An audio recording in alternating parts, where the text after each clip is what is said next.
Bisa ng ikinasang operasyon ng mga otoridad, nadakip sa Barangay Kabungaan, Villaba, Leyte ang top 1 regional most wanted person kaugnay sa kaso nitong pagpatay.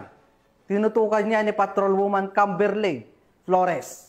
Arestado ng awtoridad ang nakatalagang top 1 regional most wanted person na may kasong murder matapos mahuli sa Barangay Kabungaan, Villaba, Leyte. Bandang alas 7 ng gabi nang maaresto ang akusado ng mga tauhan ng Villaba Municipal Police Station kasama ang Provincial Intelligence Team Leyte, Regional Intelligence Unit 8 at Regional Mobile Force Battalion 8 sa bisa ng warrant of arrest para sa kasong murder na walang inirekomendang piyansa. Ang akusado ay dinala sa Villaba MPS para sa kaukulang dokumentasyon at tamang disposisyon. Ang matagumpay na pagkakaresto sa akusado ay patunay lamang na epektibo ang pagpapatupad ng pambansang pulisya sa kanilang sinumpang tungkulin na maghatid ng serbisyo publiko para sa mas payapa, ligtas at maunlad na bagong Pilipinas. Mula dito sa Eastern Visayas, ako ang inyong PNN correspondent, Patrolwoman Flores, alagad ng batas, tagataguyod ng Balitang Pulis.